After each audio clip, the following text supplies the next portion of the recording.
ایک صاحب کی دوسری شادی میں انہوں نے مجھے بلایا, ولیمہ کیا بوفے میں, ڈیفینس میں شادی کی تھی انہوں نے دوسری, بوفے میں ولیمہ نا, وہ بھائی 25 کھانے آپ کی مرضی جو مرضی کھائیں.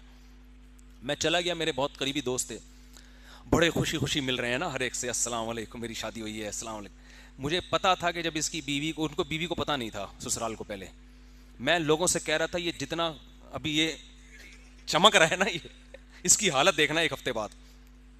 وہ سمجھ رہا تھا کچھ بھی نہیں ہوگا, وہ سمجھ رہا تھا سب خوش ہیں اور سب مجھے مبارکباد دے رہے ہیں, کوئی بٹیر کھا رہا ہے, کوئی بڑا وی آئی پی ولیمہ کیا, کوئی فش کھا رہا ہے, اور لا کے پوچھ رہے ہیں آپ بٹیر لے آؤں آپ کے لیے یا فش لے کر آؤں آپ.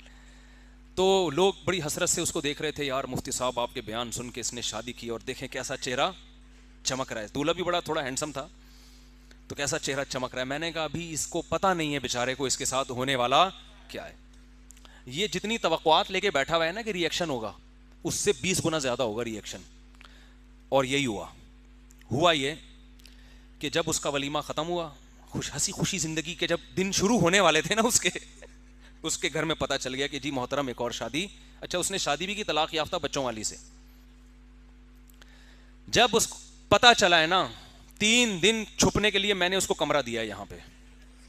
میں کسی کو دوسری شادی کے بعد کمرہ رہائش کے لیے نہیں دیتا نہ چھپ, کیونکہ میں کہتا ہوں بھائی مزے تم اڑاؤ, ہم اپنی ٹینشنیں بھی پالیں اور دوسروں کی ٹینشنیں بھی پالیں.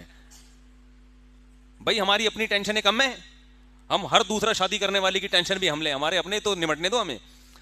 تو اس نے کیا ہوا ہے کہ اس کے اتنا ری ایکشن ہوا بیچارے کے ساتھ, اتنا ری ایکشن ہوا کہ میرے پاس فون آیا, بھائی میں تو تباہ ہو گیا, برباد ہو گیا, میرے سالے کو کوما میں چلا گیا ہے. وہ 10 سال بعد کومے سے اٹھا تھا, اس کو پتا چلا کہ میں نے دوسری کی, واپس کومے میں چلا گیا. وہ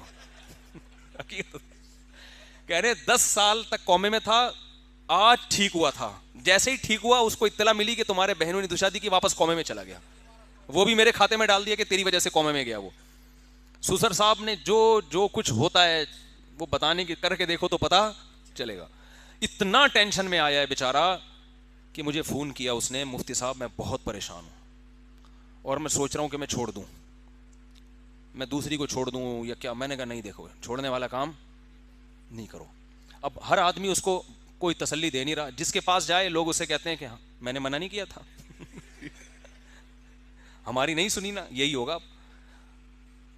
تو مجھے اس کا وہ ولیمے کی جو چہرے کی مسکراہٹیں اور نور جو نکل رہا تھا نا وہ یاد آ رہا تھا. اور میں نے کہا میں نے پیش گوئی کی تھی کہ یہ سارے جتنی بدتیسیاں دکھا رہے ہیں نا ابھی یہ پتہ چلے گا جب گھر میں پتہ چلے گا اس.